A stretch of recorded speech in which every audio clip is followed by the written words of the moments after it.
حضرت جنید بغدادی رحمۃ اللہ علیہ، مرید حضرت سحری سکتی رحمۃ اللہ علیہ، مرید حضرت معروف کرخی رحمۃ اللہ علیہ، مرید حضرت حبیب اجمی رحمۃ اللہ علیہ، مرید حضرت داؤد طائی رحمۃ اللہ علیہ، مرید حضرت یحییٰ حسن بصری رحمۃ اللہ علیہ، خلیفہ امیر المؤمنین حضرت علی کرم اللہ عز و جل کریم خلیفہ چہارم۔ آپ رحمۃ اللہ علیہ کا زمانہ اہل لاہور کے لیے بہت اشاعت کا دور تھا اور لوگ کے دین الہی کی طرف راغب ہو رہے تھے، اس لیے آپ رحمۃ اللہ علیہ نے اس نظریے کے خلاف کام کیا اور لوگوں کو عبادت و ریاضت کی طرف مائل کیا۔ چنانچہ آپ رحمۃ اللہ علیہ کے فیض و برکات سے بے شمار لوگ فیض یاب ہوئے۔ ہندو مسلم دونوں میں آپ رحمۃ اللہ علیہ یکساں طور پر محبوب تھے۔ نیز اشاعت دین کے لیے بھی آپ رحمۃ اللہ علیہ نے بہت کام کیا، جس سے ہزاروں لوگ آپ رحمۃ اللہ علیہ کے حلقہ ارادت میں شامل ہوئے۔ یوں تو آپ رحمۃ اللہ علیہ کے بہت سے خلفاء تھے، مگر حضرت شیخ فخر الدین رحمۃ اللہ علیہ اور پیر حسن شاہ ولی رحمۃ اللہ علیہ کے نام بہت معروف ہیں۔ حضرت شاہ جمال رحمۃ اللہ علیہ نے ایک دمدمہ بنایا ہوا تھا اور حضرت کی عادت تھی کہ دمدمہ کے قریب حجرے میں آپ رحمۃ اللہ علیہ عبادت کیا کرتے تھے اور چلا کشی بھی۔ اب ہم آپ کے سامنے آپ رحمۃ اللہ علیہ کی چند کرامات پیش کریں گے۔ حضرت شاہ جمال رحمۃ اللہ علیہ نے اپنی سکونت کے لیے ایک 7 منزلہ عمارت یعنی 7 منزلہ عمارت جس کو دمدمہ کہتے تھے تیار کروائی۔ جس زمانے میں یہ دمدمہ زیر تعمیر تھی، انہی ایام سرائے گولیاں والی، جس میں شاہان مغلیہ کے عہد میں گولیاں بارود رکھا جاتا تھا، 15-20 ہزار آدمی اس میں آ سکتے تھے، اس کی تعمیر ہو رہی تھی۔ راج مزدوروں کی کمی تھی، اس لیے حضرت شاہ جمال رحمۃ اللہ علیہ نے مزدوروں سے یہ طے کیا تھا کہ وہ دن میں سرائی کی تعمیر کیا کریں اور رات کو دگنی اجرت پر دمدمہ کی تعمیر کا بیڑا اٹھائیں۔ چنانچہ ایسا ہی ہوا۔ جب سن 1000 ہجری میں یہ دمدمہ تعمیر ہو چکا، اکبر بادشاہ کی بہن سلطان جہاں بیگم نے ازارائے خفگی ناراضگی حضرت شاہ صاحب رحمۃ اللہ علیہ کے پاس یہ پیغام بھیجا کہ دمدمہ سے ہمارے محل میں بے پردگی ہوتی ہے، اس کا مناسب انتظام کیا جائے۔ شاہ جمال رحمۃ اللہ علیہ نے جواب میں یہ کہہ کر بھیجا کہ ہم اپنے دمدمہ کو نیچے کیے دیتے ہیں، مگر یہ یاد رہے کہ تیری یہ حویلی کا ان قریب نام و نشان باقی نہ رہے گا۔ جب رات ہوئی تو آپ رحمۃ اللہ علیہ نے سب سے اوپر کی منزل پر جا کر فجر کرنا شروع کر دیا، یہاں تک کہ دمدمہ کی 5 منزلیں زمین میں دھنس گئی، صرف اوپر کی 2 منزلیں رہ گئیں جو اب بھی موجود ہیں۔ جب لوگوں نے آپ رحمۃ اللہ علیہ کی یہ کرامت دیکھی تو ان کی خدمت میں آمد و رفت کا سلسلہ شروع ہو گیا۔ جو بھی آتا اپنے دل کی مراد پاتا۔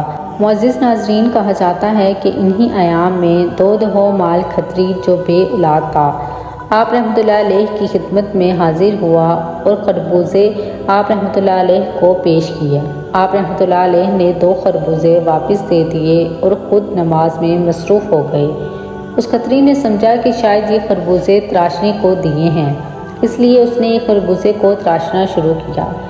جب حضرت نماز سے فارغ ہوئے تو فرمایا، یہ کیا کیا؟ میں نے یہ خربوزے تراشنے کو نہیں دیے تھے، بلکہ یہ 2 فرزند تھے۔ اب جو ہوا سو ہوا، ایک ثابت خربوزہ ہے، یہ اپنی عورت کو جا کر کھلا دو۔ حکم الہی سے 2 بیٹے ہوں گے، مگر اتنا فرق ضرور ہوگا کہ ایک ہندو ہوگا اور ایک مسلمان ہوگا۔ یہ مسلمان ہماری خدمت میں رہے گا۔ چنانچہ ایسا ہی ہوا۔ آپ کے بعد دیگرے اس کھتری کے ہاں 2 بیٹے ہوئے۔ ایک لڑکا جو کہ مجنون سا تھا، اسے حضرت کی خدمت میں پیش کیا گیا۔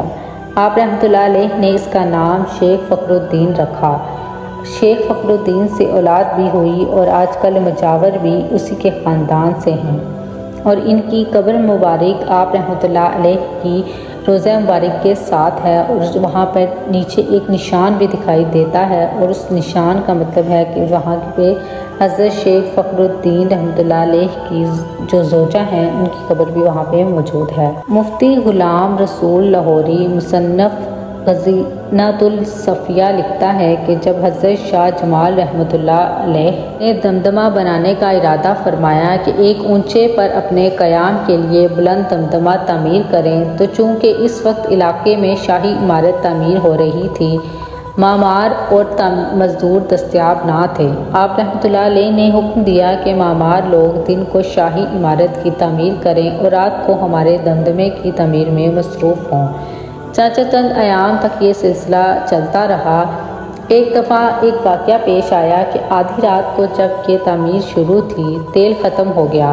آپ رحمۃ اللہ علیہ نے فرمایا بجائے تیل کے چراغوں میں پانی ڈال دیں، اور اللہ کی قدرت سے وہ پانی تیل کی طرح چراغوں میں چلتا رہا۔ مولوی نورام چشتی لکھتا ہے کہ حضرت کا معمول تھا کہ اگر کوئی ایک پہر کام کرے خواہ 2 پہر، حضرت مزدوری کا یومیہ معمول سے عطا فرماتے۔ حضرت شاہ جمال رحمۃ اللہ علیہ نے شیخ فخر الدین رحمۃ اللہ علیہ کے لیے ایک مکان جوڑے موری بازار میں خریدا تھا، جس میں وہ اپنے اہل و عیال کے ساتھ رہتا تھا۔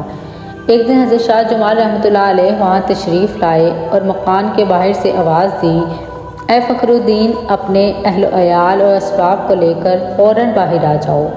اسی وقت اس نے اپنا سب کچھ مکان سے نکال لیا اور باہر آ گیا اور کہا کہ اب گھر میں سوائے برتن وغیرہ کی کوئی چیز موجود نہیں ہے۔ آپ رحمۃ اللہ علیہ نے فرمایا ٹھیک ہے۔ قدرت الہی سے مکان فوراً گر پڑا اور سب کی جانیں محفوظ رہیں۔ یہ ہوتی ہے اولیاء اللہ کی شان۔ سپارے وغیرہ رکھے ہیں جہاں پڑھے، اور قرآن پاک یاسین سورت وغیرہ۔ اس کے علاوہ یہ دیکھیں یہاں پہ ایک درخت بھی ہے جہاں پہ لوگ آتے ہیں اور کچھ دیے وغیرہ، یا پھر وہ کہتے ہیں نا اپنے منت کے دھاگے وہ باندھتے ہیں، اور جن کی منتیں پوری ہوتی ہیں وہ آتے ہیں یہاں پہ اور اپنے جو ہے نذرانے پیش کرتے ہیں آپ رحمۃ اللہ علیہ کی خدمت میں۔ اور یہ جو جگہ ہیں وہ چراغ کے لیے ہیں۔ آپ دیکھیں کہ وہاں پہ کچھ چراغ جل بھی رہے ہیں دیکھیں یہ۔ اور اگر ہماری آپ کو ویڈیو اچھی لگی تو ہمارے چینل کو ضرور سبسکرائب کریں اور ہماری ویڈیوز کو بھی شیئر کریں، تاکہ اور بیل آئکن کے بٹن کو بھی دبائیں تاکہ ہر نئی آنے والی ویڈیو آپ لوگوں تک پہنچ سکے۔ اور امید ہے کہ آپ کو ایک چھوٹی سی اور خوبصورت درگاہ کی ویڈیو پسند آئی ہوگی۔ اسی کے ساتھ میں آپ لوگوں سے اجازت چاہتی ہوں، دعاؤں میں ضرور یاد رکھیے گا۔ اللہ حافظ۔